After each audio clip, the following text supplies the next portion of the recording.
somewhere new to breathe. Hands in the air, going out of their minds. In control, but it won't take you alive. And it's alright, it won't be long. You're feeling something, so won't you come outside with me? Yeah, it's alright. Sing like a song, I won't say nothing. So won't you come and fly with me?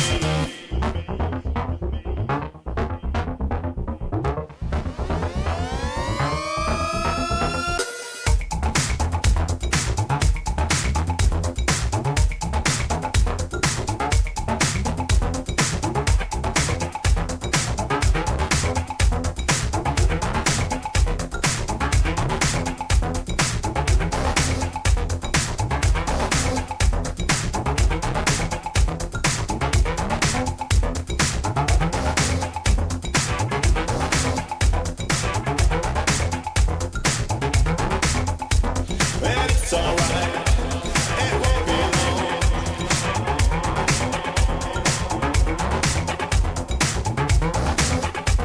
Sing like a song,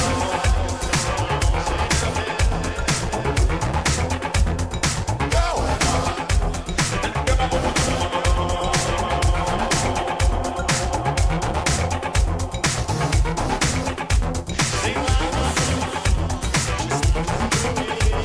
sing like a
Ladies and gentlemen, ready for countdown.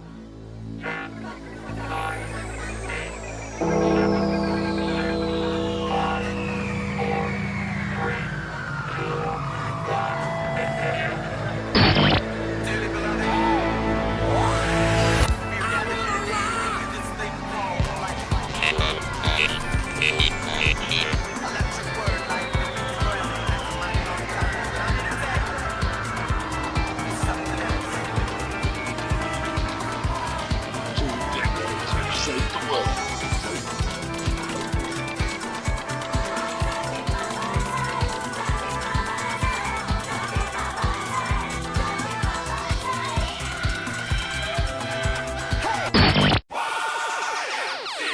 Man, this is some of the greatest stuff I've ever heard.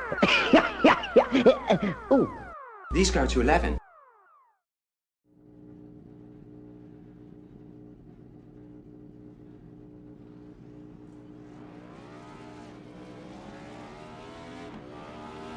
Here at TWRS, we're always here to help our squad when they need a little push in the right direction. That's just who we are. We're a beautifully diverse group of goofballs dedicated to driving fake race cars as fast as possible. And we continue to push each other to the front using the power of nonsense. We have one of the strongest NASCAR programs on the service, and you can access it all for $24.99 a month And we just released individual subscriptions for $14.99 a month for each NASCAR vehicle. We also just added a Rallycross program, and our IndyCar program is taking off as well. So come join the weird side. We have speed and cookies. Cookies are not included in some locations.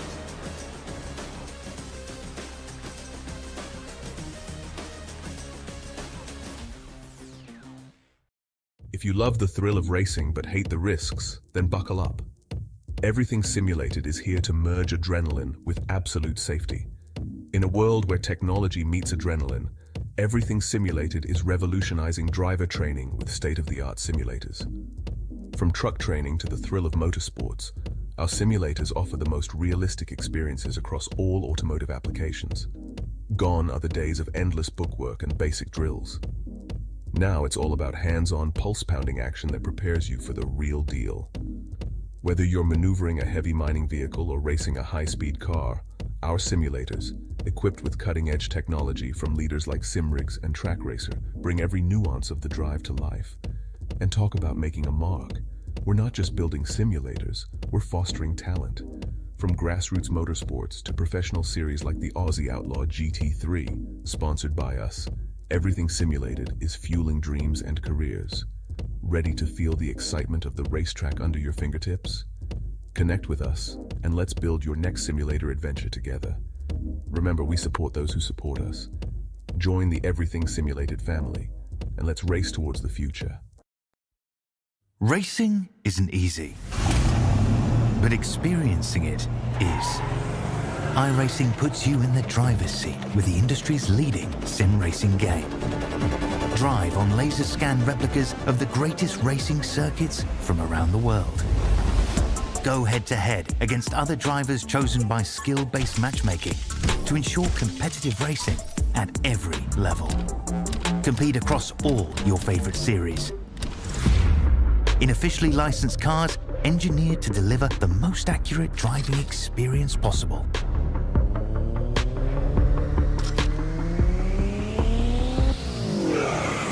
Join a race or host your own with players from across the globe. Race against the computer or in a league with friends. Feel the thrill behind the wheel.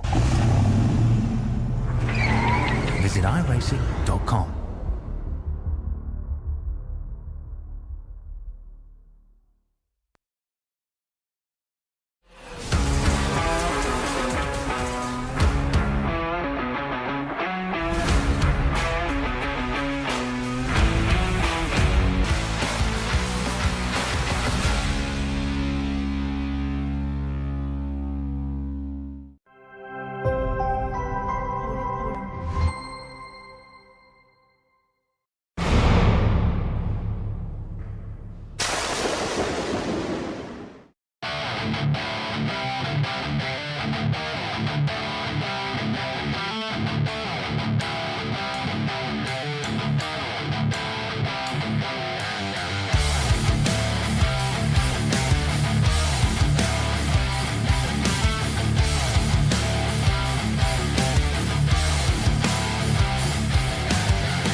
they shall grow not old, as we that are left grow old.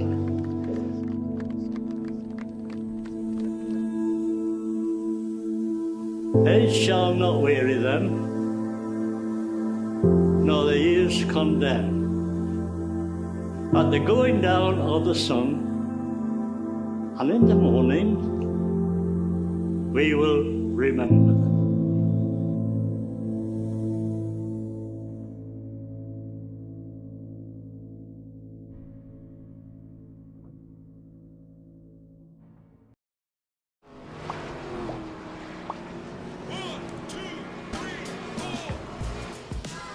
Good night and welcome to the ARCA Sparks iRacing League continued coverage of Season 1 of Round 5 here at Langley Speedway here in Hampton Roads, Virginia. This is a Scotcher Fuels 250. I am your host, Big Al, and I am joined in the booth by none other than Mr. James Watson from James Watson Racing Setups.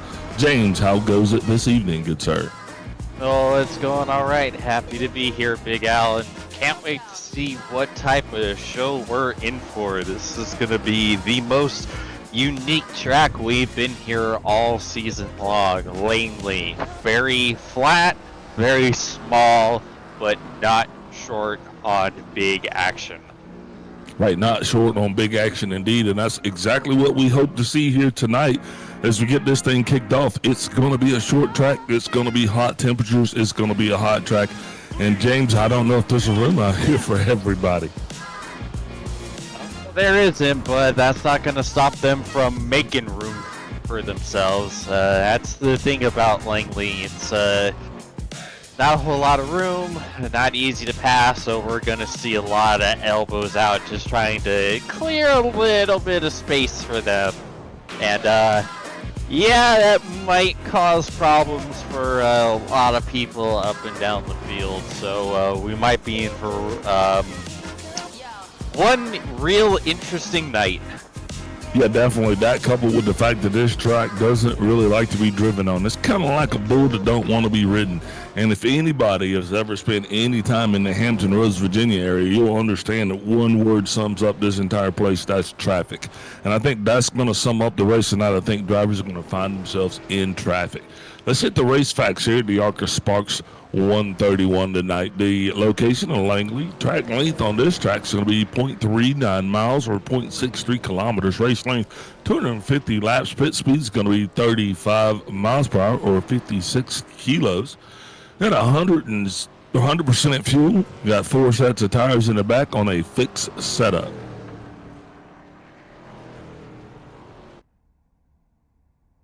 Look at the weather and the track conditions here. James, you want to take that for us? Yes, sir. Let me see here. Having issues with my monitor. All right, here we are. All right, it is a lovely 68-degree air temp, giving us a 61-degree track temp. Got winds in the southeast going at just under 5 miles an hour, and it's clear. This is an absolutely perfect night for racing here. Perfect night for racing indeed as qualifying continues in the background. I'm going to look at the point standings right here while we got a chance. Looks like the 06 car, Ruben Phelps, he's going to be on top with Paul Olsen standing in there firm at number 2. Chris Severa, after his dominating performance last week, sees himself up to 3rd with David Gervais, the gerbil, in 4th. Kenny Powell, the boss, in 5th. Jerry Walters in 6th. Matt Berth in 7th. Jeff Engler, 8th. Matt Cisna in 9th. And Tristan Koch rounds out the top 10 here in the ARCA Sparks Racing Series. Just over 3.5 minutes remaining here in qualifying. This one is going to be a doozy here.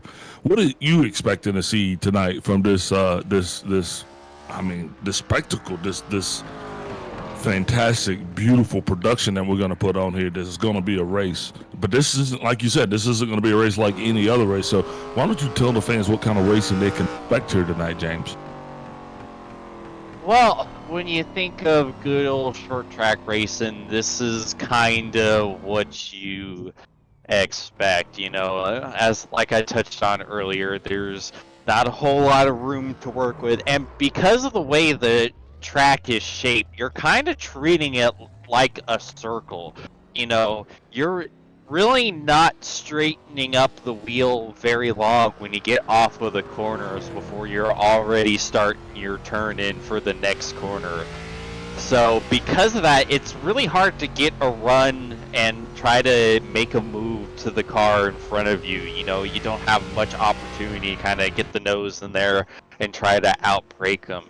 So because of that, you kind of have to get a lot more aggressive and kind of put the nose in there kind of right at the last moment, and we might see a lot of spins because of it. A lot of unhappy drivers because of it, and probably a lot of delirious drivers too, because like I said, you're going in a circle, so you're gonna get a lot of whiplash here. Thankfully, these aren't the fastest cars out there. If you're driving something super duper high horsepower, then it's really rough. But thankfully, it's not quite what you're dealing with here in the ARCA car. Yeah, but the ARCA cars are just fast enough, and they got plenty of power, guys. These cars, I mean, I don't know what to say, but they're definitely hot rods. And when you bring them here tonight, and he keeps saying this, he keeps saying you're driving in a circle. That is absolutely correct. Although, if you were to look at this track from a bird's eye view, it will look more like an oval. So these drivers tonight down there, what they're essentially going to be trying to do is they're going to be trying to convert an oval into a circle. Sounds simple enough. Hopefully it works out for them. But as we're watching qualifying, got some fast times coming in on top of the leaderboard there. We'll find Mr. Robert Phelps, and he is right now. Ruben is putting up a 15.740. Got Jeff Engler coming across in second with a 15.982. Kenny Powell sitting in third on the leaderboard with a 15.9. And after that, everybody seems to be above 16. With qualifying coming to an end, we're going to take a step away, and we'll be right back with coverage of tonight's race.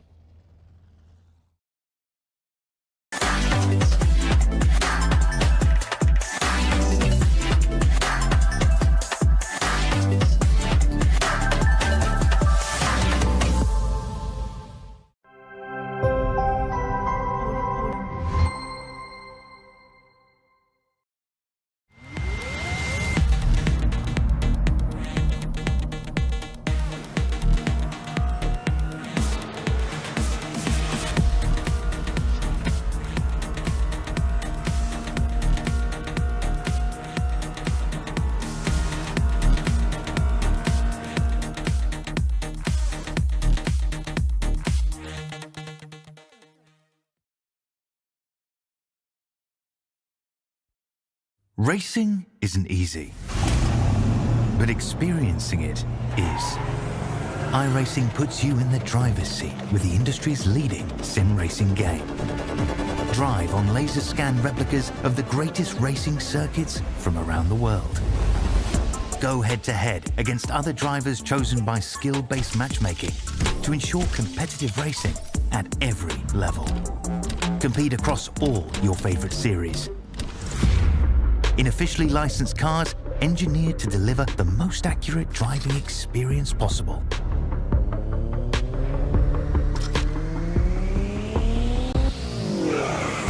Join a race or host your own with players from across the globe.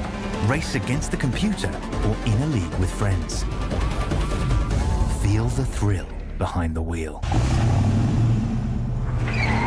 Visit iRacing.com.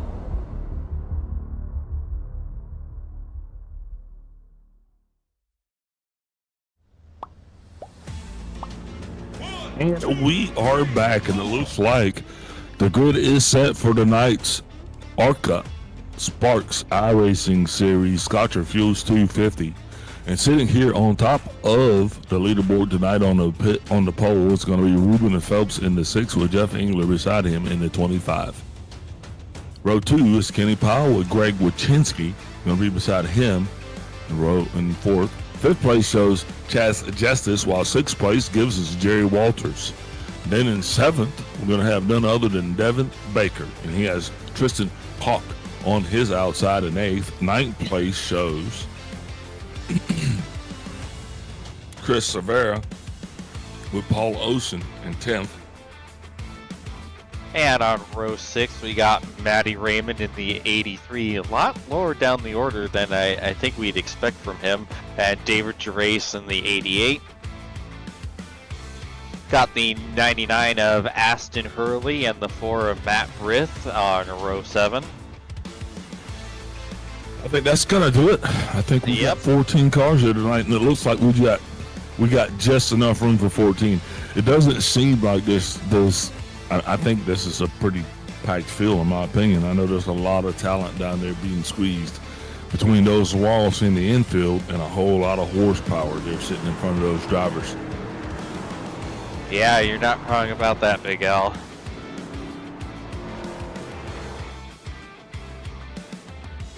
All right, lights off on the pace car. He's doing his thing, guiding us around just one more time here, and then he's going to get out of the way. And James, I'm hoping we don't see him again for the foreseeable future here. Hope we'll keep this thing as green as we can for as long as we can. Yes, sir. Hope everyone's on their best behavior, but hey, nothing more exciting in racing than a little bit of argy-bargy and some light disagreements after the race. Yeah, absolutely. Looks like the 002 of Chaz Justice is going to be starting this thing from the other side of the wall. He's going to be starting down pit road. Seems like he knows something that we don't know. Think he might be trying to miss the big one, or you think he's just a little bit late? Either way, at this point, it doesn't matter. Pace car's going to be down and away, and we're going to be doing the same thing. Watching Ruben Phelps and Jeff Engler. Oh, doesn't even wait. Here we go, off and away. Jeff Engler wastes no time. Ruben Phelps wastes no time getting this thing started. Got the 25 car, Jeff Engler. Now he's got the 24 on the inside of him. These two guys trying to get it situated, but further back, chaos rings. I don't know if it's a formation flight or spades hand here. Yeah. Sorry, Big Al. The outside line is definitely not the place you want to be around here. It's very much a bottom feeder racetrack. In fact, bottom feeder and then some. You'll see a lot of guys kind of running on the apron there below the yellow line. It really helps the car turn a lot more, especially right at the exit of turn 4. There's like a little dip, and if you kind of catch it right, you can basically just like full throttle off the corner, and the car will just absolutely take it without a hint of kicking out the rear. So you'll see a lot of guys absolutely fighting tooth and nail trying to get back to being right next to that yellow line.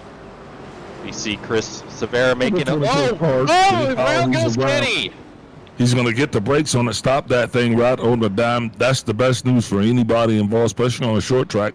We'll unpack that, see what happens. And you'll see exactly as Kenny Powell comes into the turn right there, just the butt end starts to get a little bit from underneath him there. You see it kind of slides out, and he wasn't actually able to kind of countersteer to get it back behind him. James, what are your thoughts on that? Is that something that we're going to see here a lot tonight, or is that just an isolated incident? Honestly, I wouldn't be surprised if we see a few more of this. You know, I always try to run the brake bias back as far back as it can go to help get that rotation. And you really need it at a place like here because you're going to burn the right front off pretty hefty at some point. And so you're going to need that added rotation. But the issue with that is you're obviously getting the rear a lot looser. And, you know, as you saw from Kenny Powell, it just snapped on him. Yeah, so, she just got out there a little bit too far away.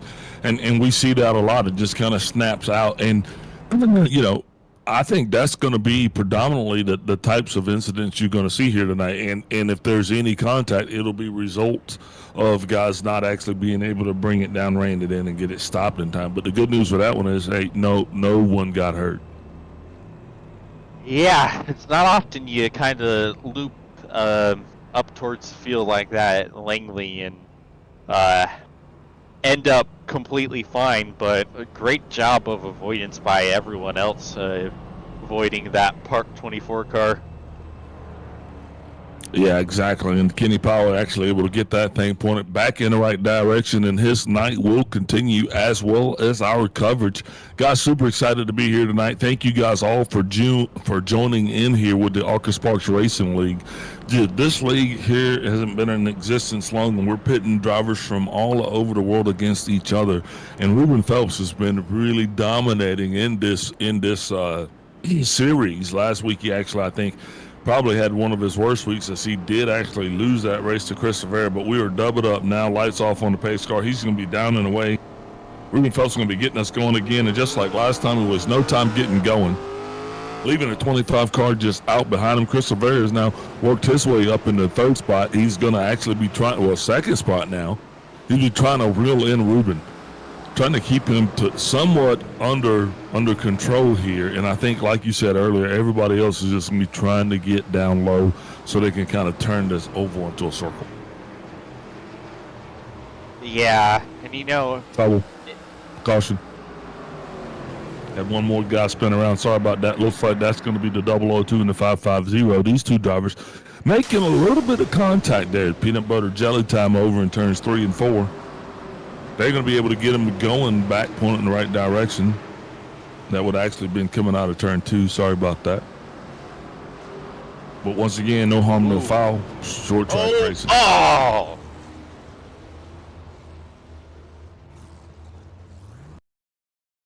Yeah, it just looks like the Chaz just kind of sent it in a little too hard. Made contact with the 99. Got loose, tried to save it, overcorrected, and unfortunately the 550 was right there with nowhere to go. I mean, do you think that's an issue of brake bias or just overdriving? Yeah, I think Chaz wasn't quite expecting to have that good of a run right there at the center of the corner, because you could see he closed in on the 99 with a pretty high rate of speed, so he just kind of had to take a bit of evasive action to avoid completely dumping Hurley, and the car just got super unsettled because of that and overcorrected right back up. Yeah, lights off on the pace car, double up one more time. Like I said, he is dragging us around. Hopefully this time we'll actually be able to get a good run, but indicative right now, it looks like it's going to be a slow night of traffic here in Virginia. I don't care if you're going off the Beltway or through the tunnel. And people in Virginia will totally get that reference. And I am not in Virginia, so I don't. just smile and wave, smile and wave. Well, the Beltway goes through D.C. and the tunnel, you're not leaving Hampton unless you kind of got to go through it. It's one of those things. But look here on the racetrack, though, it's similar. We got kind of two routes, if you will, the low line and the high line. And if a car is sideways, you're not getting by either way. Pace car's down and away. Ruben Phelps leading us. He has taken off again. Got the 10 of Chris Rivera now. Chris Rivera's on the outside, trying to make that circle a little bit rounder. You see behind him, a lot of guys behind there washing up. That seems to be the story right now. Further back, I'm watching David Gervais. I'm watching that double. The 550 Tristan Cock try to get back in. Remember, he was just involved in that earlier incident. One car still sitting on the high side. Everybody else starting to come down to bring it in.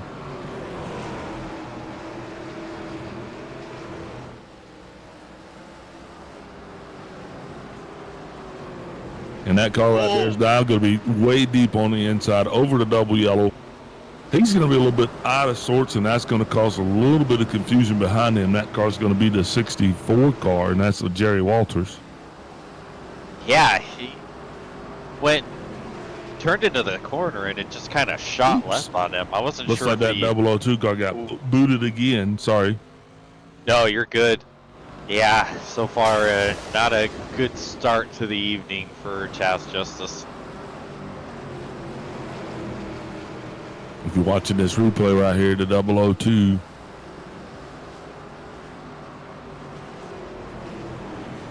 Yeah, just Looks like got he got loose on him. He got Kenny'd.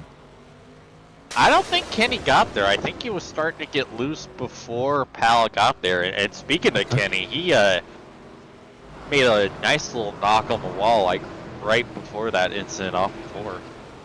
So you got the power driver. Your words, not mine. I mean, if it fits, it ships, right? Amen. Oh, look at this 10 car though. He's really starting to heat up the rear of Ruben Phelps. Definitely holding it in. If you look back, you'll see the 25 car is struggling to keep that thing pointed in, keeping it tight. But Severa, though, he's having no problems dialing it in, and he's going to keep Ruben Phelps definitely on top of his seatbelts tonight. Doesn't look like he's going to have an easy night off. And if I'm judging this right, James, I think lap traffic's definitely going to be a factor in this thing sooner than later. Oh, absolutely, because you're not going to be wanting to go a lap down. And if you're not careful and you're just that little bit off pace, you're going to wind up at least a couple laps down if we continue to go green. Chaz Justice right there. He's coming into the fray right in front of the leaders. Now, if he stays on the race surface, this is going to be interesting. And he has a black flag, which means he should be coming in down to get out of the way of these guys soon. But even that's going to be challenging here at a short track like Langley. Yeah. Now he's pushed out to the outside. Yeah, this pit lane is not for the faint of heart. And you only have so long to serve that flag, too. It's not like you can just say, yeah, I'll get with you. It's not like owing people money. I mean, when you have a black flag, they need to see you +2. If you're plus any more than that, you're done. But right now, he is trying to get below the double yellow. It's going to take that thing home. But just that gives you an indication of what we're going to see here a little bit later on tonight, because we are going to run into traffic, especially at the pace that Phelps is putting down. Yeah, and you know, it's one thing lapping, you know, the 002, a car that's already kind of been through the ringer, you know, not quite running as well as it was before. But when these two start to lap up to, like, you know, the back end of the top 10, you know, cars that are you know, have less damage and are running good, it's going to be a lot harder to get by those cars. Yeah, this is essentially Saturday night racing here in the United States. And, I mean, it's on Friday, but that's kind of what you get. Friday night's usually drag racing, but Saturday night short track racing, this definitely gives off those vibes, man. I can even smell the popcorn as Greg Wachinski washes up a little bit. That's going to put a lot of distance between him and second place Chris Severa and the leader Ruben Phelps. Going to be waiting to see if... Go ahead. Even better, Big Al. It's Friday night short track racing for us, but down under it's Saturday morning short track. So not quite Saturday night, but hey, it's close enough. Hell yeah, better than oatmeal.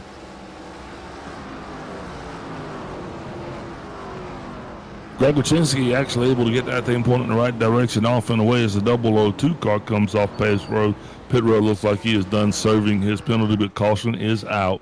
This is going to be for the second time here tonight as we try to unpack this and see exactly what took place. Looks like the 45 car comes into the fray with his hands in the air saying, it was me, Paul Olsen. It was me.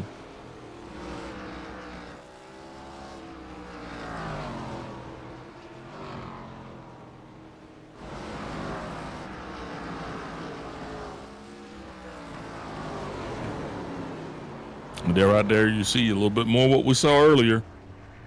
And just kind of gets a little loose going around the side. An interesting events here is we got some action on pit road, but not a lot of action. Chris Severa stays out along with Greg Wachinski and Jeff Engler. However, looks like our leader decided to take a stroll down pit road. What do you make of that, James? I don't know what to make of it, especially since I've been wondering, you know, how much either of them was pushing. It was like the Chris behind Phelps that much because Severa is pushing, and the 06 isn't, or is Chris just cruising and the 06 doing everything he can to try to stay in the lead and hold off the 10? Obviously, Okay. that's stuff that we're not going to know now, but... Okay, let me ask you a question. All right. In real life, have you ever been chased? I mean, I'm talking as a grown man. Have you ever been chased? Outside of a race car, no. Okay, well, I mean, right there, Ruben was chased. And when you're actually trying to set your own pace and you got somebody behind you like that, it's unnerving. It's unnerving to the point that you're not even able to run your own race. So now, for the first time tonight, Chris Rivera actually gets to set the pace, and he's going to have Greg Wachinski by his side. And I'm just curious if Greg Wachinski is going to give him the same space, or if he's going to actually, cuddle up like Chris cuddled up to Phelps. Rivera wasting no time getting it done. He's off and away. Wachinski still a little bit woozy from the time change. Got a little bit slower start, but he has got some company behind him. It's the 99 and the 25 of double up trying to make it happen. Aston Hurley is going to be making his way to the front if he can. It looks like he's able to get back down in the line. He's going to secure that 4th-place spot. Further back, we're still watching guys below the double yellow. That's going to be your previous leader, Ruben Phelps, as he now comes up behind the 24 car of Kenny Powell. Well, up towards the front, though, James, everything seems to be business as usual as Chris Rivera is seeming to find his own way to lead this thing and carve out the circle. Yeah, to kind of continue the point we were talking about under the yellow, obviously when you're being chased, it really weighs on your mind and does affect what you're doing. But at the same time, when you're real good with your car, you have a great understanding on what you need to do to drive it, how hard you need to push, and what happens to the tires when you push. You can kind of run at like a not as extreme pace while kind of holding on to the lead. Just kind of managing everything while kind of keeping everyone back in the dirty air behind you. That's when you're the boss. Yeah, but when you're not the boss, when there's somebody behind you that is recalcitrant, that's a good word. And this guy isn't playing by your rules. He's not like marching in line. He's off. He's out of step. You're gonna feel that, and I think Ruben felt that. And as early as it is, he just decided to take himself away because, right there he is battling with the 99, and you're seeing this. One way or the other, the 99 car is going to realize that Ruben is not back here because, he's that slow. He's back here because he's trying to get back to the front. That 99 car, Austin Hurley, I think he had to find that one out the hard way. Yeah, I think they even made a little bit of contact off the turn 2. Yeah, Ruben ain't wasting no time. Yeah, I think it's one of those situations where, if Austin were to try to catch up to him to kind of prove the point, he couldn't catch him because Ruben is one of the fastest guys, if not the fastest guy on the race surface. Yeah, and sometimes when you're in the position of the 99, sometimes you got to make a business decision and go, all right, you can go ahead. Oh, there it is. The 99 right there, he is sideways. That's going to bring out the caution game for the 3rd time. And I understand what you were saying. I didn't interrupt you. He did. And what he was saying is, hey, guys, I'm overdriving myself. I'm out here, and I'm trying to keep up with guys that are way faster than I am. Instead of just saying, hey, I'm going to just go ahead and give a whole lot so I can keep this thing under control and drive at my own pace.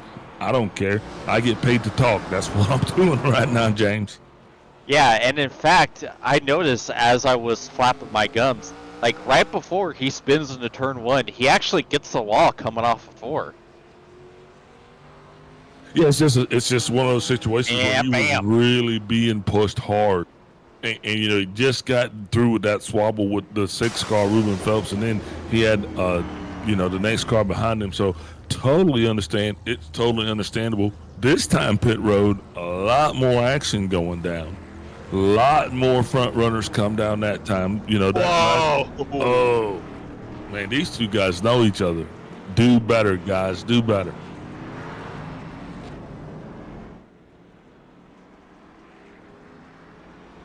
Wow. You know? Yeah, I'm curious to see, because it looked like to me at first the 10 just had the nose ahead, but it looks like race control might be scoring the 5 ahead. That's not ideal if you're Chris Severa. Yeah, but you know, you buy these guys race suits, send them to school, and what do? They wreck the leader. I mean, it's like, come on, guys. Right? Never some people. Do better. Do better. But yeah, Ruben Phelps back up front now. He's going to be actually able to get up there. This time he'll actually have a little bit more comfort. So it'll be interesting for him because he'll be actually able to just kind of run out there, I think, and run at the pace that he wants to. Nothing against Jerry Walters, but Walters has been having a tremendous time hooking up here tonight. Now, Austin Hurley is right behind him, and you got Greg Wachinski there. Some of these guys have been on literal ice skates. You know, and that's one of those things we talk about here. It's hard sometimes getting around folks on the short track. Pace car is going to be down and away. Phelps leading us through the restart zone. On the pedal he is. Away he goes, leaving the rest of the field just a little bit back behind him to figure it out. And the 99 car's got the inside position. He has the dominant position, doing everything he can. He's be trying to keep Jerry Walters at fray. The 10 of Chris Severa is also going to be throwing his hat there in the ring, saying, hey, I'm down here too, trying to keep Walters pushed out. Walter is doing the best he can on that high line. And you said earlier, that's not an easy line to drive on. As Greg Wachinski now also is going to be getting by him. And I think he's going to settle somewhere between the 5 and the 24 if he can. Kenny Powell not looking like giving. I mean, it's the night before Halloween for Powell as he is pushing Walters out to the outside as well, but the gerbil's going to let him in. Up front, though, Ruben Phelps continues to lead us in the right direction. Yeah, I'm curious the strategy call by Chris and Greg. You know, we weren't green for that long, so it's not really that much of a tire advantage that they got now over the 06. So it's not necessarily what I would have done. Oh, and there goes the 99 around once again. Now, you might hear that name a lot, ladies and gentlemen. Please do not pass prejudgment based on what I said. Okay, don't take my words into consideration. Just watch his driving.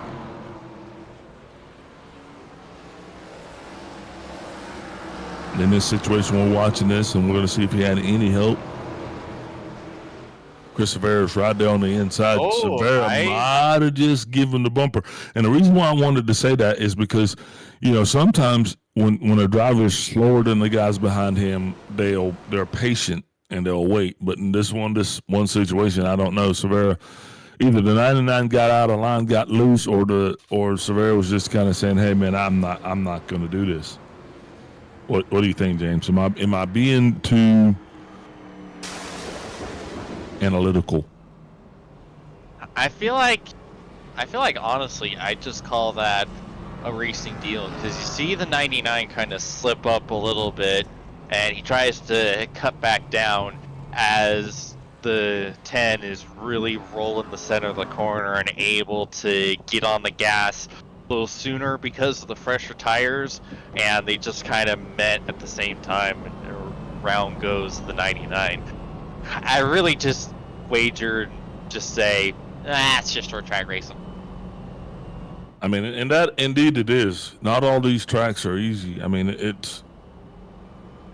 yeah, each one's a completely different experience. We'll just agree on that. Yeah.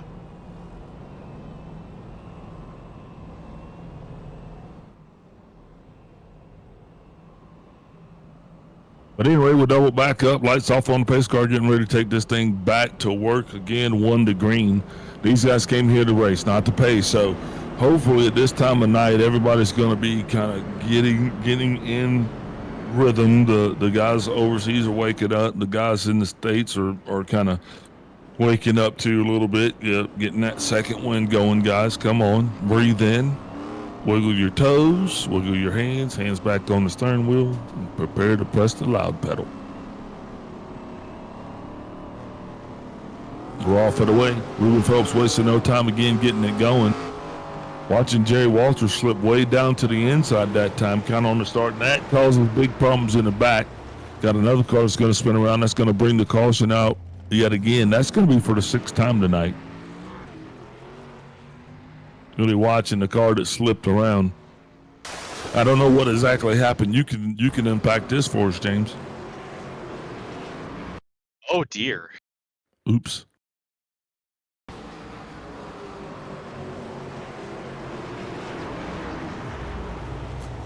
Yeah. That's a thing that happened.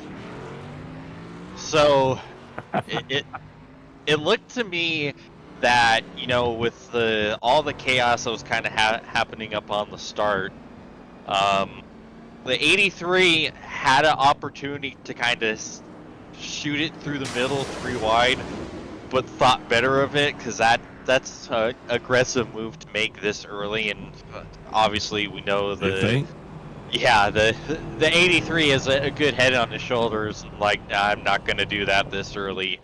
And I think the Justice was kind of expecting him to do it, and so fired it in a little quicker, and just kind of met the rear of the 83.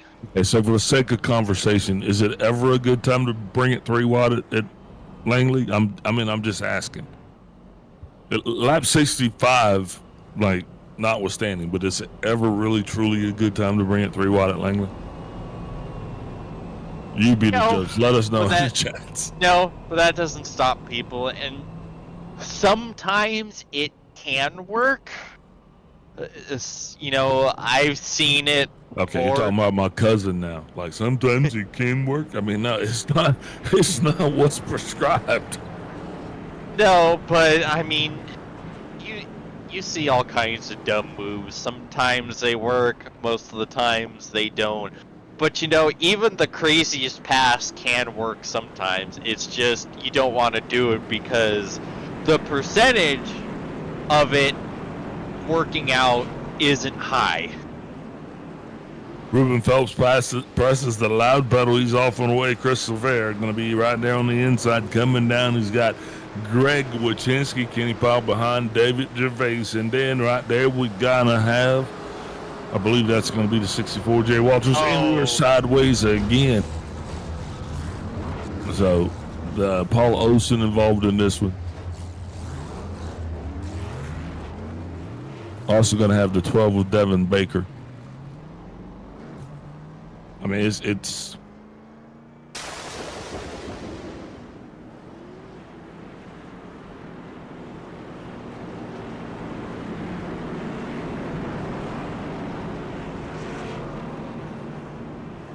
we are going to have a party here, ladies and gentlemen. I promise you that. We're going to deliver on that. We just got to settle down a little bit here.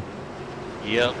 But you watch right here. Once we get it going, you got the 12 car still outside on cold tires. He's going to try. He's got Jerry Walters right there. Those two trying to bring it back together. And unfortunately for the 45 and the 83, they had nowhere to go.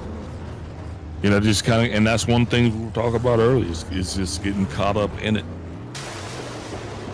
Yeah, that looked to me like the 12 kind of lit up to jump down to the bottom. Walters kind of gassed it up, trying to stay alongside and try to keep the inside and try to get by the 12. And once again, they just met the middle. You know, that's just restart shenanigans on a track like this, where getting to the inside line is worth so much to your chances in the race. Yeah, it's not surprising to see that happen.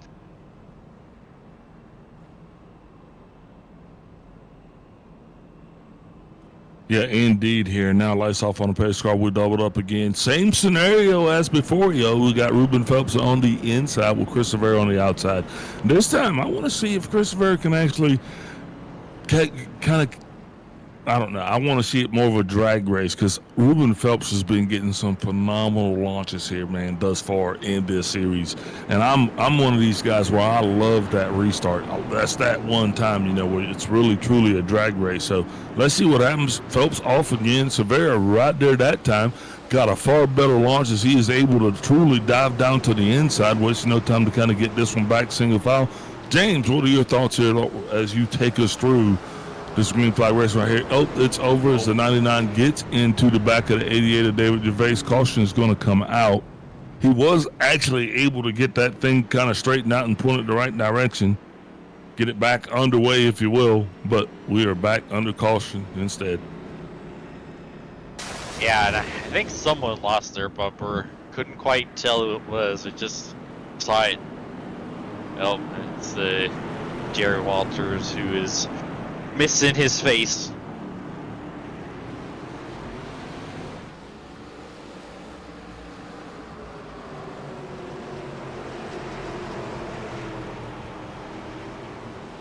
Yeah, right there you see just getting going good. And the 99 he loses it in the corner there. Those cold tires, that's the story that we tell. Now, these guys were actually able to sort it out, but unfortunately at that time, the caution had already been thrown. Yeah, I'm gonna see a different angle of that. I don't know if the rear end just came out, or if he just kind of got the rear of the 24 car, and that's what got him around.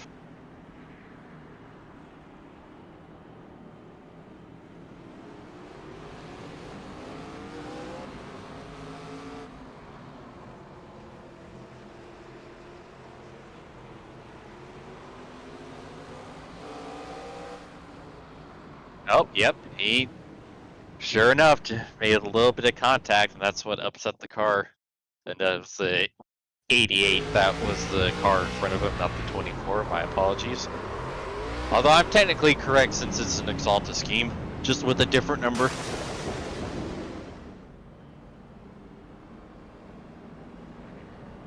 Yeah. We are doubled up again, lights off on the pace car. This is the one to green. Ruben Phelps once again is going to be taking us through our drag race. Drag race into turn one. That's what we got going on here. That's the race that we're seeing. That's the race that we've seen so far 8 times thus far tonight. Phelps up again, and he's off and away. Great reaction time. Severa still solid there. Nice cut coming down on the inside. Watch it at 83. He is the only car not in line yet. He is going to be trying to blend.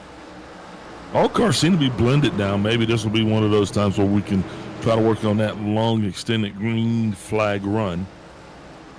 But that's just hard to do because for whatever reason these guys kind of keep running into each other. Yeah. I know. I mean, I don't know how else to describe it, but that's what's happening. No, you're spot on, Big Al. And yeah, to continue your point earlier, Chris has been getting some phenomenal restarts kind of all night long. It's not easy to get a good restart there outside front row, but he's been pretty well alongside him, as close as alongside as you can get. You know, because you see kind of others that started on the outside of the 06 haven't been able to really keep along with them, as we see the 12 slow and bringing it down to pit road. Oh, incident point, black flag. This will be a drive-through penalty for the 12. Yeah, we saw a lot of these black flags week 1 at Dover, and I think this is already, our third one. Because I think the 002 got one, and I think the 99 did as well. Yeah, there's no way the 99 and the 002 don't have one. Battle for the lead right here. New leader, Chris Severa in the 10. Great move.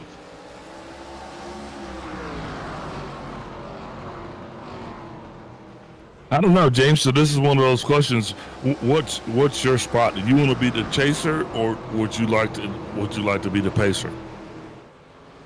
I think you always want to be the guy being chased, because you know, one, you're already out front, and you're making them have to do all the work to get by you. And you have the clean air, which is huge, considering, you know, downforce is a big part of these new ARCA cars. Being behind another car, that's gonna wear your tires, it's gonna make you tighter, and that's the last thing you want at a track like this, where the right front is taking so much abuse. So you want to have that clean air and be able to set the pace yourself, you know, being able to hold the point and, you know, figure out how much you want to run. Now, obviously, you know, we talked about it earlier, you got to factor in how aggressive the car behind you is being, and so that may kind of push you harder than you really want to be, but even still, that's still a big advantage that the other guy is desperately trying to take back. Now, one thing that I continuously noted is Langley is where a lot of NASCAR teams used to go to do wind tunnel testing. I don't know if they still do that, and you're talking about dirty air. So the question I have for you directly, Physics Man, is, as you notice, Chris Severa now is slowly encroaching. He's coming up on the 12 car of Devin Baker. When does that clean air that Chris has become the dirty air from the 12 car? How far does he have off his nose before he's just going to be in dirty air like everybody else? So I don't have a lot of the exact data when it comes to stuff like this. I can only kind of estimate and guesstimate what I think could be. You're also an expert driver, so give us your expert driver's opinion. Expert in quotation marks, but I think you would really start to feel the effects. To me, it feels like about a second and a half or so on the big tracks, and about a second on a short track such as this. So I wouldn't really worry about Severa's ability to deal with it, because, you know, we saw him be right behind Phelps for a good chunk of the race, so he already has an idea on what his car is doing right in that aero wash and what he needs to do to kind of get the car to work despite that. So obviously he's had the clean air for a few laps now, and so he'll have to kind of quickly relearn it when he gets up to lap traffic, but he has a lot more experience on what to expect than the 06, who's been up front a lot more for this race.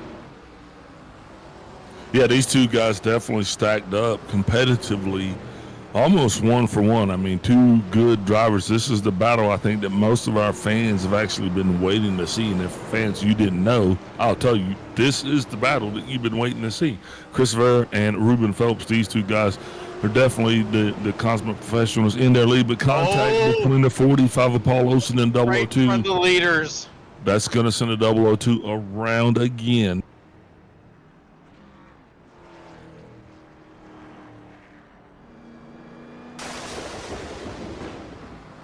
And I think Ruben Phelps took back the lead through this. Well, those two guys were battling pretty hard right there, the 12 of Baker and the 002. Battle for position. You can tell they're trying to get out of the way before the leaders show up. And then Paul. All I can say is, and I'll quote Kobe on that one. Oh, Paul. Yeah. That's about all I could say. That's about all I could say on that one. Yeah, I kind of don't understand that one. You know, I'm not entirely sure why. At least to me, it looked like the 002 was kind of racing them pretty hard. And, you know, Justice is 6 laps down, and they're only 1 lap down. So I'm just not entirely sure why he's kind of running them as hard as he is, especially when there's such a big difference laps-wise on where they're at. So, Yeah, that is definitely one of those racecraft issues. Those are things that we talk about. You know, when you're out here tonight in a setting in a scene like this, your every move shows up. You know what I mean? It's almost like there's not a lot of cars, there's not a lot of track, there's nowhere to hide. So every single slip, slide, bad decision, it's all going to be just so echoed.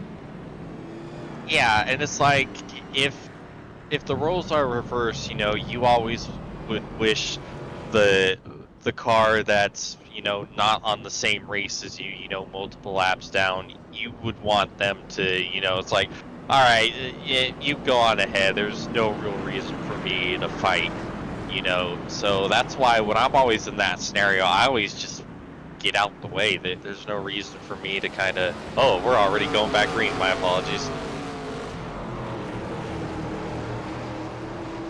I figured you would have kept calling it. I was waiting to see where the 10 is. It looks like He's right there between the 83 and the 5. Interesting. Yep, so he is back, but up front, Ruben Phelps is rolling. He's got Kenny Powell behind him. Phelps got one of those excellent starts that he's been getting all night long. Really got some distance now between him and the 24. 24 is also getting a little bit of breathing room. And you know, James, this is one of those things that I'm going to say, if the guys behind him can just find their race rhythm, because that's what we're looking for now. We're looking for race rhythm. You know, that's when you kind of get the drone going, where you're going around and around and around, and it almost puts you to sleep. But we got to get to that point so we can go to sleep. Yeah, and you know, that last restart really highlights the how well of a job the 10 was doing, because you saw immediately Phelps had a big gap back to Powell, as opposed to when the 10 was restarting on the outside and Phelps had to deal with him right back on the rear bumper almost immediately. Yeah, but if you watch you'll see that the 5 and the 7 both came down respectively. They both came down to pit that last time. So that's going to give them about a 50 lap edge over Powell, and almost a 70 lap edge over Ruben Phelps. You know, on a short track, that stuff's going to matter, as we're seeing the 009, the 99 actually come down pit road. I believe this is probably going to be a drive-through for incidents again as well. I mean, because he's hit about everything he possibly could. Ouch, but my true. Dude.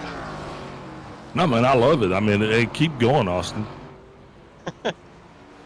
Heck yeah, dude, it takes courage to get out here, and everybody's got to start somewhere. And to come out here and race with the guys that we see up front that are leading this thing, I mean, yeah, I'd be running into everything too, you know. And there's no fast repair, so his incidents aren't enough that they're debilitating. So, I mean, keep going, Austin. And look, he's even getting some airtime.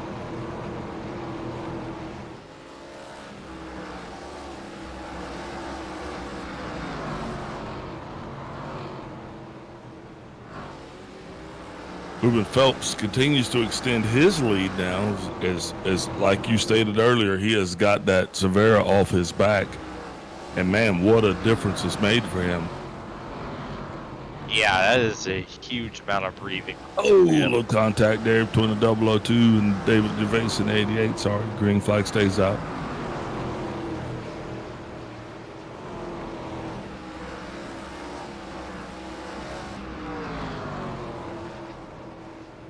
So, James, what are your thoughts on short track racing, especially like about this period here where we're almost halfway through this thing?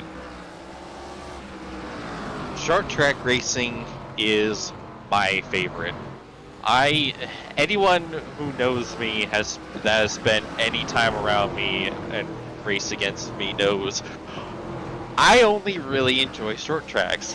I do not know how to properly drive a 1.5 miles to save my life. 1.5 miles, I am lucky to make it into the top 10, usually finishing top 15. Short tracks, though, this is where I'm able to compete and actually contend for wins. Just something about my driving style and the way I go about it just fits these tracks and this type of racing far more than the traditional mile and a half that we're used to in stock car racing. As we see Chris Severa get back up to P3 with that cat pass on the 24. Yep, that's right. Cooler tires prevail. Greg Wachinski and Chris Severa both there on a lot cooler tires than the 24 and the 6. Now making their moves up towards the front where they'll probably enjoy a little bit of success there. Seems like the race has definitely settled down. So when it comes to your actually getting out there and making setups, because you create setups, do you find it easier to build a short track setup or mile and a half or super speedway? I mean, what are the differences in that? I watched the race. Well, to me, it's a little easier to build a short track set because, you know, you're able to go about using the feel, how the car is actually feeling throughout the corner. But when you have to deal with a mile and a half or a super speedway, you also have to factor in aerodynamics and what drag you might be creating with some of your different settings. So it's one thing to make a set that feels good on a mile and a half, but it's a whole nother thing to make sure that it's not costing you too much speed down the straights. So because of all that extra stuff you have to factor into it, it makes it a bit more painstaking on that front. Absolutely. We're halfway through this thing right now. Watching our leader, Ruben Phelps. He has definitely got dialed in. Next star he's going to be approaching upon is going to be the 12 of Devin Baker, as he is going to be on a mission to put these guys a lap down. Currently right now, Devin Baker is being shown a lap down. That means Tristan Koch in the 550 car is the last car that's on the lead lap. And that means out of the 14 cars that started this thing, we've actually got 9 cars on the lead lap and 12 cars that are still actually competing.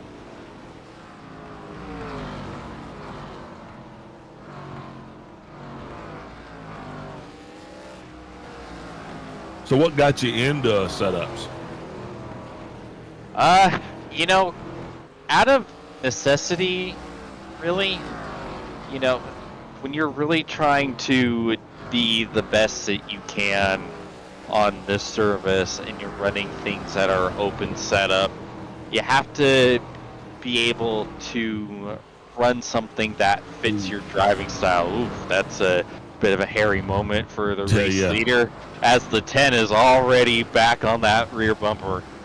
It's like a hair in your biscuit right there, man. You're just chopping down, all of a sudden you're like, what the heck? And then exactly the moment that Ruben Phelps had when he came upon the 45 car.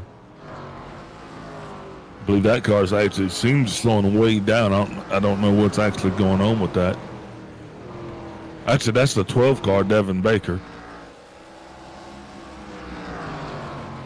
Yeah, Ruben Phelps came up on him because he has been watching his relative the entire time, and he knows that 10 car was slowly gaining ground on him, and Chris Severa totally letting it blister as he is on a mission to catch the 6, and you just watch the 5 car, Greg Wachinski, as he is just slowly catching it. To see, I know it took Severa with the hammer down, but we're also going to see how long it takes Wachinski to catch just strolling. Whoa, Severa made a little bit of knocking on that back door. If Ruben didn't know he was there, he sure knows now. Well, this is a part of it. You know, once you catch that guy, and we've been seeing this has been going on all over the racetrack all night, but this is the time of night when you're going to see that frustration. When you get up to the guy, you know, how long are you going to follow him before you let him know that, hey, I'm sick of being behind you. You know I'm here. You know, you don't have to yield to me, but either that or I'm going to change your view. Yeah, pretty much. And he's pretty much putting the intimidate button on right there. Yeah, and these old cars, they kind of bring that out in the drivers. It brings out that old aggressive Dale style driving, if you will. Because when you came out back then, you know, bumpers were there, they worked. You know, they weren't there, they were not cosmetic, if you will. Yeah, where it being the composite bodies, you have a little more strength to lean on.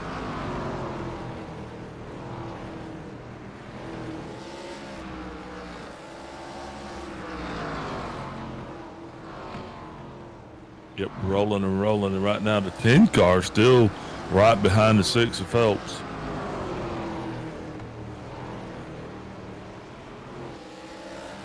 Green flag racing continues. This is probably the longest green flag run that we've actually had tonight, and I don't think anybody's minding it but our leaders, though. However, they're catching up to lap traffic, and that is going to be the part that's going to make this one even more interesting. What happens once the 6 car? What happens once him and the 10 get up on the 550? As the 550 goes high, gets out of the way, that allows the 10 to come up. Still not able to close that distance and pass that 6 car, even though he's on far fresher tires. Almost a 3-wide thread the needle situation there. The 12 car is just rolling around on that inside line. Yeah, you wonder if the 10 is just kind of taking his time here. You know, he's got the tire advantage. He has got a lot of laps to work with. No reason to be real aggressive about it right now. You know, if you get a little too aggressive with the bumper, that gives the car you're bumping a bit of a green light to kind of give it back to you. And okay. Does he have the advantage, though? Because I'm sitting here watching, and the one thing that I want to bring to everybody's attention is we got 106 laps to go. Ruben Phelps has 109 laps on his tires.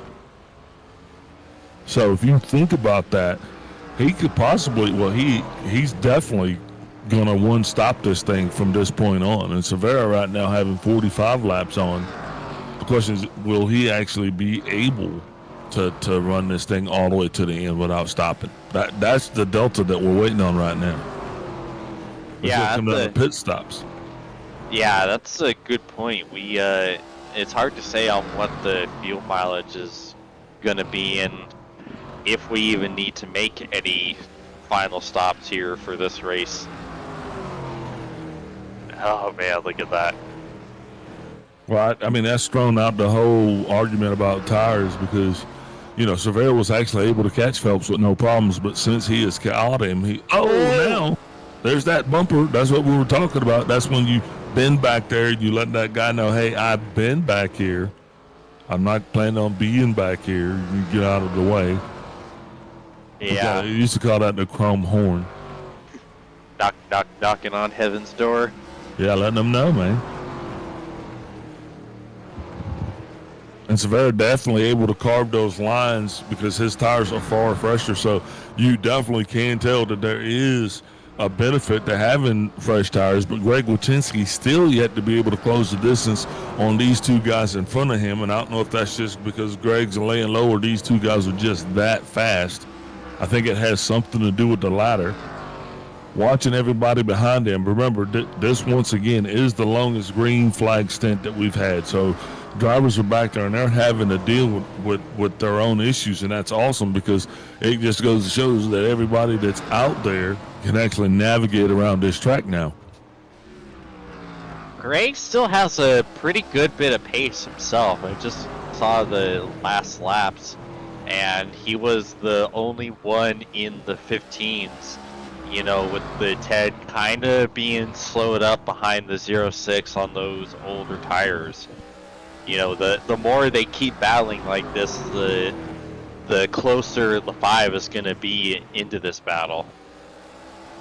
You know, this kind of goes back to for the first segment of the race and that question of being the chaser or the pacer. And This is one of those times where I truly believe the 10 car wants to be right where he's at. He wants to be behind the 6. He wants to be pushing him, you know, and he's trying to put that pressure on him. He's trying to see if he makes a mistake. Not necessarily trying to pass him, but just trying to harass him.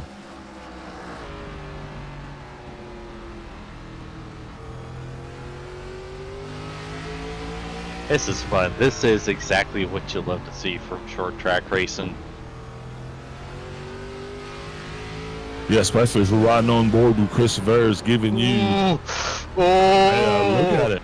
But look, that's not the first time that he's made contact, and you can see he didn't wrestle the wheel. He wasn't fighting it. He was finessing it to keep that thing pointing in the right direction, because he's coming back. I mean, honestly, that was not a like one and a done type thing. That's actually like 2 and counting, right?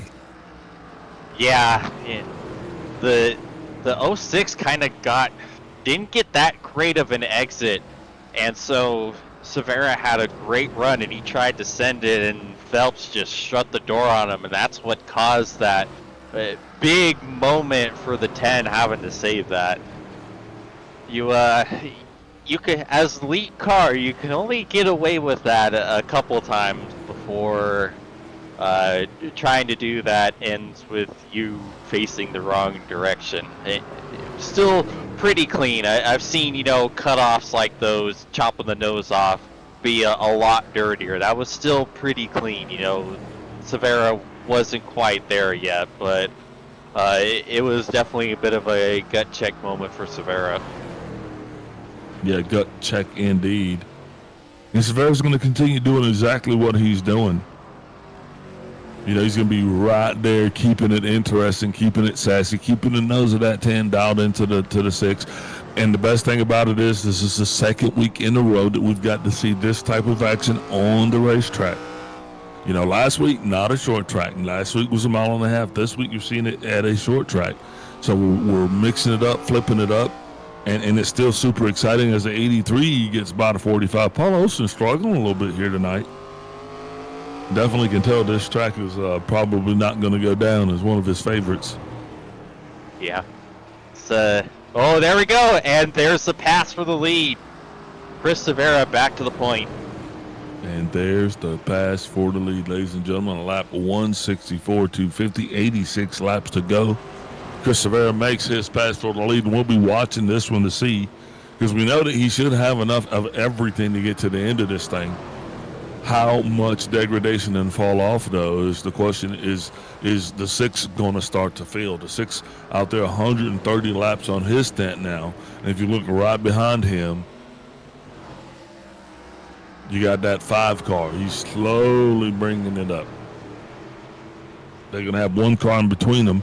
That's going to be the 25 car, Devin. Ooh, it's a big contact act for Engler right there. Yep, sorry, 25 car Jeff Engler. Engler slides up and out the way, lets the 5 continue.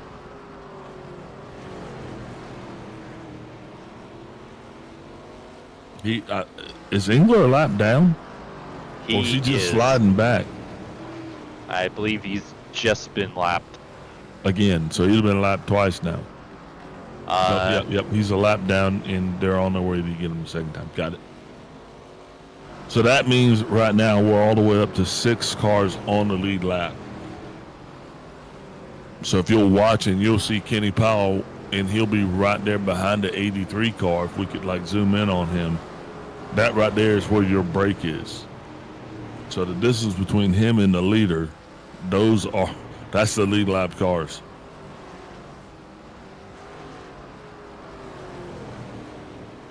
That could be pretty depressing. Yeah. Just looking at the 06 and wondering how the tires are going to hold up.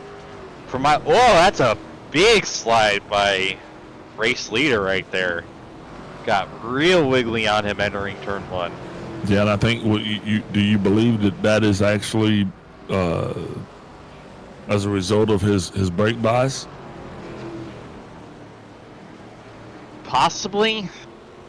it's hard to say. Obviously, we don't know how much brake bias that they're running, and we don't know if he is running a whole lot of brake bias. Could you imagine that they're actually adjusting their brake bias? And can you do that on the fly, or is that something you can only do in the pit? You can adjust it in car. I don't believe you're able to adjust it all that much. I believe you can only adjust it 3% front or back. Okay. Green flag pit stops underway, and I was actually just watching the battle there between the 83 and the 88. These guys getting by each other, and it's like, it looked like they'd been married for 20 years. You know what I mean? It wasn't like a casual pass. It was really, there was contact there. There were feelings involved. Got the 002 car. He's down on pit road right now.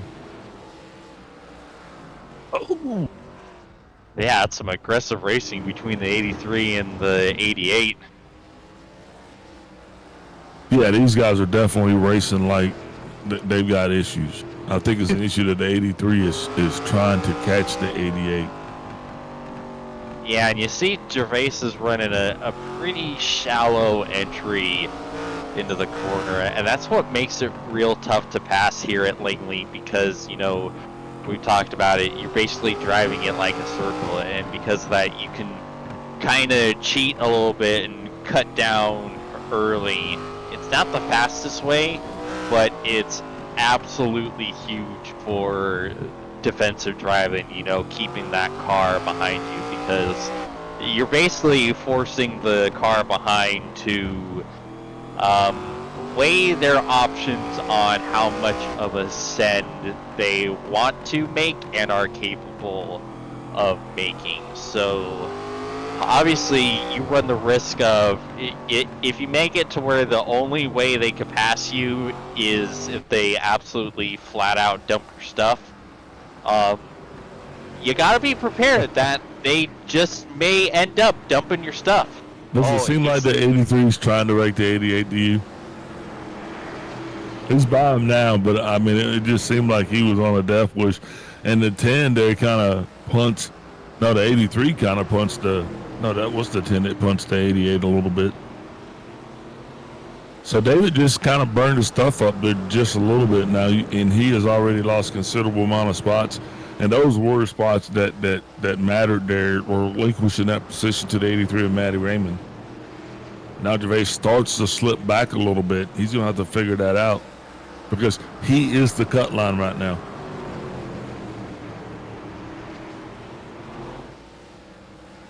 I mean, he literally just went a lap down, and he's got Kenny Powell coming by him on the inside with Ruben Phelps. Man, Kenny Powell is really in love with like the center of the wall right there on the front stretch. I think we've seen him hit it probably a good 4 or 5 times. And now we're down to 3 cars on the lead lap, just 3 cars. That's Chris Severa, Ruben Phelps, and Greg Wachinski. As we see Phelps now making his way around the 24 with Kenny Powell. Wachinski as well. These 2 drivers on their way trying to catch up to the 10 of Chris Severa. As Chris is doing a pretty good job of not only commanding this race, but he is got out to a pretty commanding lead as well. Yeah, and this is big for Chris, because with the gap he has right now, he's able to just, you know, kind of back her down a little bit and kind of cruise for a minute. Now he can kind of cool off those tires, and he really doesn't have to focus on absolutely driving the wheels off of it. You know, because from what I've always seen, you know, with everything I've driven around Langley and tracks similar, it's not really necessarily the actual percentage of where you have to worry about. It's the actual temp in the tires. You know, I've finished races where it feels like my right front is absolutely, completely murdered, but I still have around like 85% left on the right front. It's just the heat got so bad that it just felt like I had no life left in them. So if you can get to a point where you can just start kind of backing it down and cooling off the tires, not really driving the heck out of it, that is important for, you know, being able to stretch them longer and kind of adding an extra buff off of the added advantage he has of the pressure tires compared to the 06. So I got a question for you. And ultimately, ladies and gentlemen, for those of you that are listening, this is James Watson of James Watson Racing Setups. And James, I was just going to ask you this, like, when you're out there and you're doing this, have you ever, how often do you blow tires? I usually don't Team blow. Watson. Yep, Team Watson. There are much more people involved than just my goofy self. But I've blown tires a couple of times.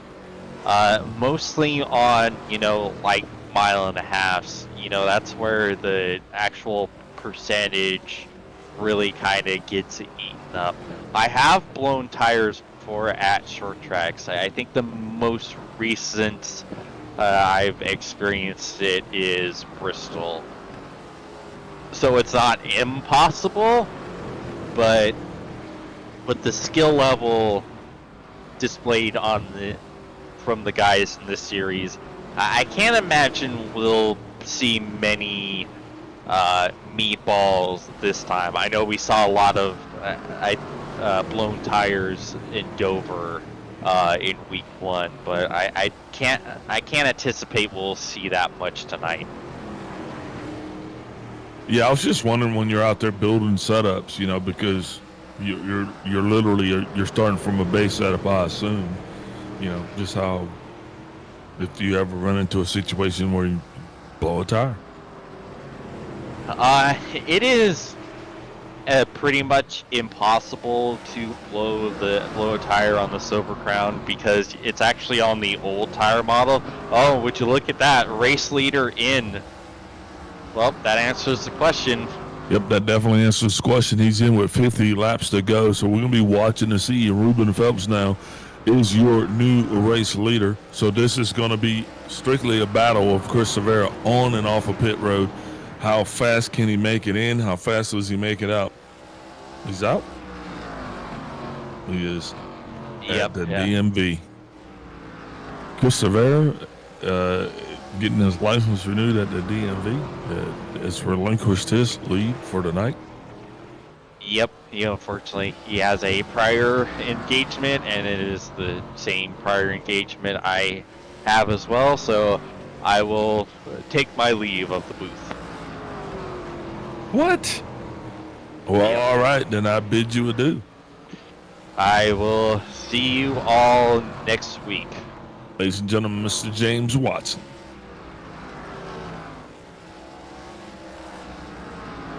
And that leaves you with me. Back to green flag racing here. 46 laps to go. Langley Speedway. This is the Scotcher Fuels 250. Brought to you by the ARCA Sparks Racing League. And I'm your host, Big Al, sitting in the booth by myself. Your leader now, Mr. Ruben Phelps, has it really going good as he and Greg Wachinski, the only two cars that are actually on the lead lap. Wachinski now is digging into the back of the 83 car. He was going to be trying to put the 83 one more lap down. Matty Raymond is not going to go down without a fight because he understands that right now he's the only thing that stands between Wachinski and the leader himself. Wachinski sitting on 106 laps on his tires, the leader at $172. Wachinski now on the inside of the 83. Now nothing between Wachinski and Ruben Phelps except for opportunity. Further back in the race, everything else seems to go its way except for the 99 car. He has slid off into the infield. Green flag racing continues, not going to be a factor. He is reset back on the pit road. Going to see if he continues or got towed. Still running this thing around. Now you got the 6 car. Next car he's going to be coming up on is going to be the 25 car. That's going to be Jeff Engler. Jeff is actually going to be fighting to stay 1 lap down. Lots going to be going on here. What we'll be watching is to see just how friendly folks are when the leaders come by. Some of these guys, they're going to fight for their positions. Everybody is being scored multiple laps down at this point, with the exception of Ruben Phelps, who is your leader, and Greg Wachinski, who is coming in P2. And Greg has got to be hats off to Wachinski, because he has been having himself a banner round here in the ARCA Spark Series. Definitely making his marks. And speaking of making marks, we're watching the 45 car, Paul Olsen, as he continues to struggle just a little bit. But Paul, and Paul's not the only guy down there tonight that has struggled. We've seen multiple drivers that have actually had to come through pit lane just because of incident reports. But right now, guys, we've actually been clean and green, and you can hear me, I'm knocking. Clean and green for some time. This thing really got off to a rocky start right now, getting us up to a count of 9 cautions for some 36 laps there, slowly pacing. I think we've got it behind us, though, now. I definitely know that we have found ourselves a true definitive leader, and that is going to be none other than Ruben Phelps. Phelps has actually been dominating this league since inception, since that flag is actually flown here in the first race, and now we're actually up to race 5. But Paul's been doing a solid jaunt himself, especially in the points. He has scored P2 in points, and here he is tonight running this thing in 7th place out there. It's going to be another solid points run. Anytime you can bring it in with the top 10, and he still has a shot of bringing it in the top 5, so that's going to actually do those guys a lot of good. So we'll be keeping our eyes on them. Your leader, Ruben Phelps, still managing a very, very minute lead of just 0.6 tenths of a second over to second place Greg Wachinski. We're watching that, just making sure that, just trying to gauge the gap to see if that lead actually starts to expand or if it actually starts to get a little bit shorter. Now at this point, the other cars, we're just kind of watching to see when the leaders kind of come up on them as traffic, because we're hoping that it should not be a situation or a point that these guys would actually get into a situation with the leaders to impede the leaders, or to wreck the leaders. That kind of is not against the rules. Drivers do not have to yield. They actually are free to race for the position when the leader comes up on them. But etiquette, though, does suggest that you kind of, if the guy comes up on you, that you do kind of bow and let him go. We've seen both things happen here tonight. Some of these guys may be a little bit more akin to Mr. Ruben Phelps.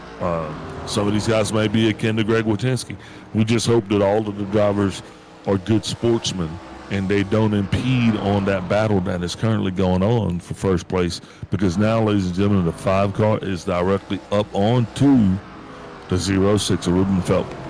Greg Wachinski got it dialed in now. If we could ride with Greg just a little bit to kind of get a view from it. Oh, just like that, he cracks under the pressure. That teddy bear done busted that egg. And he is going to have to start all back over again.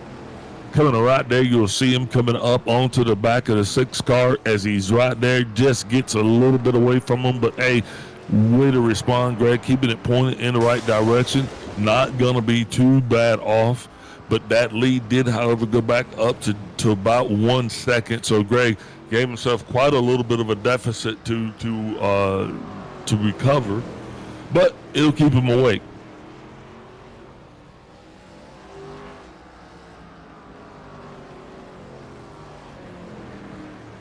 Kenny Powell in that 4th place spot now has company, as he has David Gervais, who is showing his face, trying to take Kenny's space.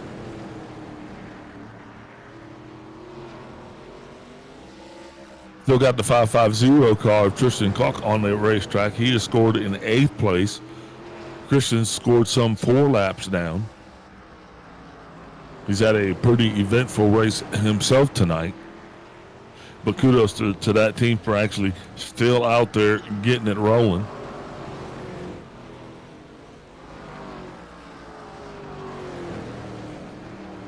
Tristan's another one of our fellow down under drivers. Thank you for your support here, participation, keeping this league going.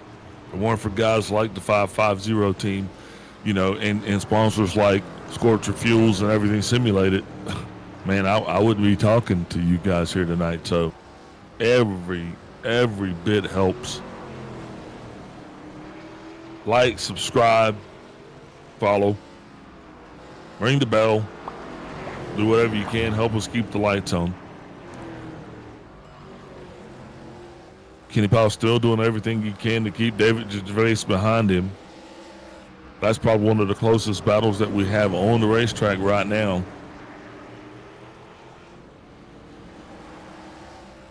As we will be watching intently to see if Wojcinski can actually pull the 6 back in. He has cut that lead back down to, at sometimes, 0.7 of a second, but he has still not got it dialed in like he did.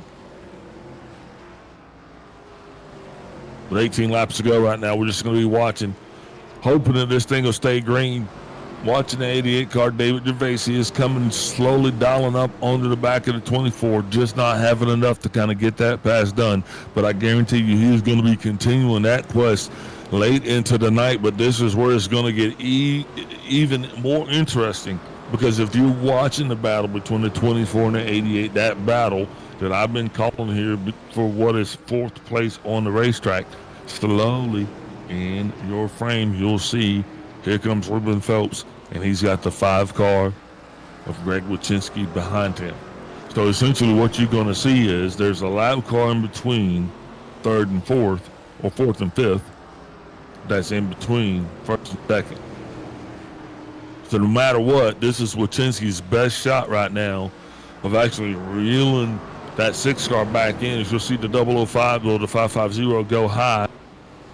Now the 6 is going to be rolling up onto the 88 in the 24, and they don't have to yield because they are battling for position themselves. Kenny Powell does go high. The 88 of David Gervais is going to stay and maintain the position, because should anything happen, that will make him the lucky dog, and that's a pretty big deal. Now he's going to yield, and he is going to let the 6 car go by. The 5 of Wojcinski now comes up. Did not actually make great leaps and bounds there, but he did cut that lead down to just under 0.5 of a second. Wojcinski doing everything he can now, understanding that this is the last dance. This is the last chance. Mary Jane, you got to make it happen. If you want to make it a race, you got to catch him now. They got a couple more lap cars that are going to be in the frame. Those guys aren't trying to be in the way.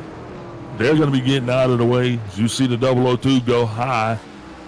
Wojcinski also slides high as he dives back down low, trying to make that circle, that square, more of a circle, oval, circle, square. 10 laps to go. You know what I'm saying. Wojcinski still giving chase to the 6 car. Just below that double yellow, having those tires down the inside. Right now, letting that thing hang out as much as he can. And the only thing Ruben Phelps is doing is he is driving a relative, trying to keep that 5 car behind him, watching. He is hearing it from his sponsors. Right now it's 0.552, 0.500. That's what the distance is, the interval between those two. Having just one more lap car in front, that is going to be none other than the 25 car, Jeff Engler. Jeff has had a pretty sportful night here tonight, but he is going to get out of the way. Wojcinski washes up high into the wall. That's going to also dash his chances a little bit, but he comes off with a little more vigor, still keeping that lead right there around the 0.3 of a second mark. He is starting to feel it with 7 laps to go. This is his best shot, the closest he has been to winning one here this season, but Ruben Phelps wants to keep him at bay. He wants to keep himself one of those sole winners here in the league, one of 2, I believe, maybe 3 maybe 3 at the most. Doing everything that he can to keep the 5 back. 5 starting to feel it, starting to feel the wears of his endeavors as he starts to slowly watch that 6 car creep away. Lead now just up to 0.6 of a second. It's going up instead of down. Ruben Phelps definitely starting to sense that with 5 laps to go, he now starts to understand that he has it in his grasp. Simply, he has to not overdrive the car, back his corners up, keep the heat out of his tires. 88 car David Gervais down on the inside. That's going to go ahead and seal his fate, as he is going to slide all the way back from 3rd place to unknown. That 5 car still doing everything he can to catch up to the 6.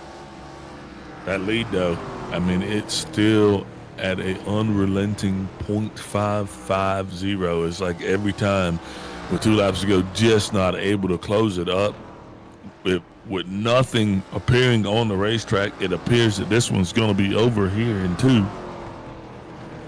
White flag is out. Final lap in the Scotcher Fuels 250 here at Langley Speedway.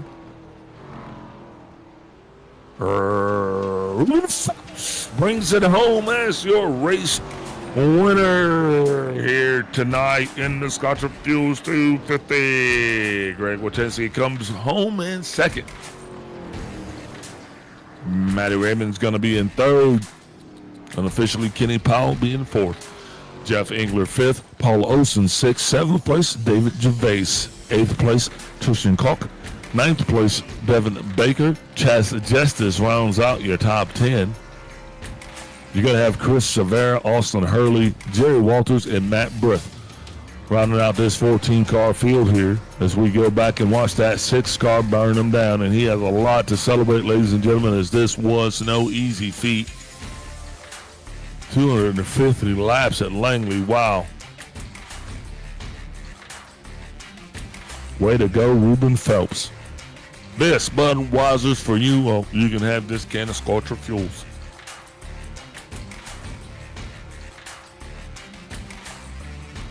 And definitely watching that burnout, man. I'm gonna have to go ahead and go back on this one a little bit high too, man. I like to rate the burnouts. You know what I mean? I like to see what the drivers do there. He's got a little poodle dog going. That's what I see. I like that little poodle dog got going on down there. So I'm gonna go ahead and get that burnout there 95. Well, Ruben's burnout is complete. We're gonna go ahead and step away and get a word from our sponsors, and we'll be right back with our post-race show.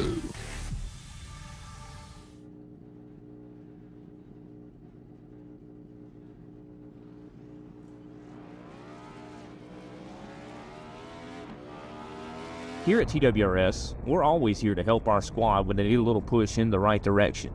That's just who we are. We're a beautifully diverse group of goofballs dedicated to driving fake race cars as fast as possible.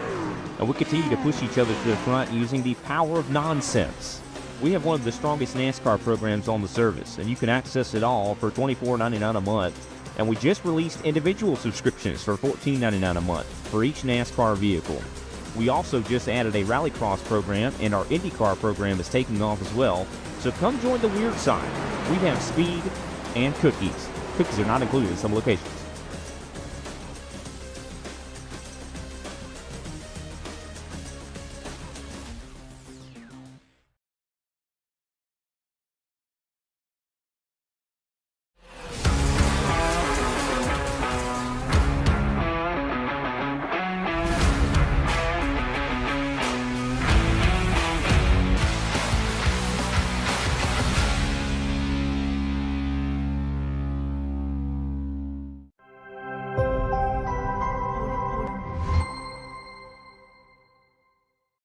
If you love the thrill of racing but hate the risks, then buckle up. Everything Simulated is here to merge adrenaline with absolute safety. In a world where technology meets adrenaline, Everything Simulated is revolutionizing driver training with state-of-the-art simulators. From truck training to the thrill of motorsports, our simulators offer the most realistic experiences across all automotive applications. Gone are the days of endless bookwork and basic drills. Now it's all about hands-on, pulse-pounding action that prepares you for the real deal. Whether you're maneuvering a heavy mining vehicle or racing a high-speed car, our simulators, equipped with cutting-edge technology from leaders like SimRigs and TrackRacer, bring every nuance of the drive to life. And talk about making a mark. We're not just building simulators, we're fostering talent. From grassroots motorsports to professional series like the Aussie Outlaw GT3, sponsored by us, everything simulated is fueling dreams and careers. Ready to feel the excitement of the racetrack under your fingertips? Connect with us, and let's build your next simulator adventure together. Remember, we support those who support us. Join the Everything Simulated family, and let's race towards the future.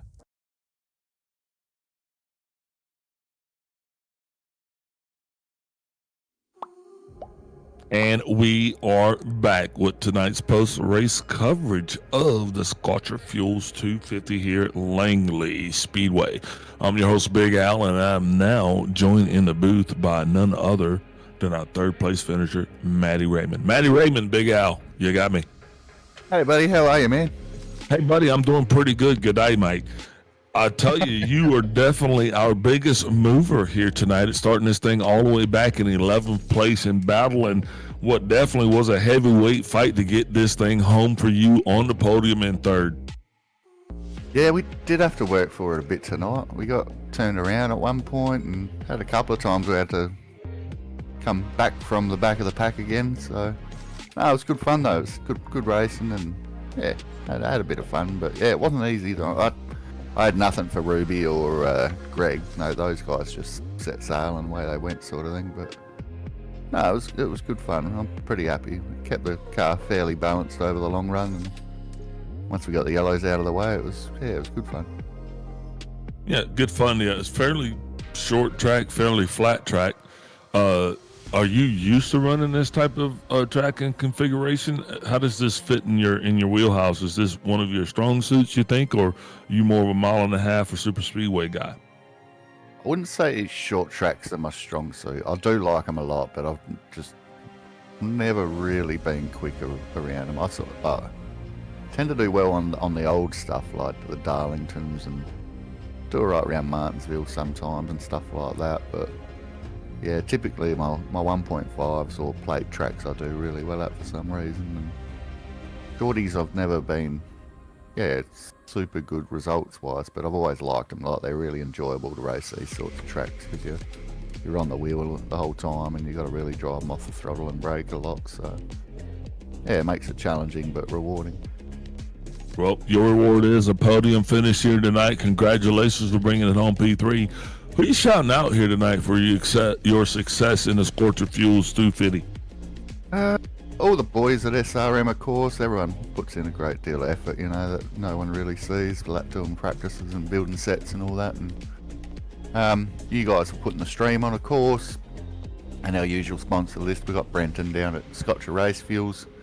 He's been a big help, not only to us, but he's chipped in $100 for the series champ, I think it is, for this series. So he's been a real good lad to us. And Alex down at Cut 6 Sticker Co.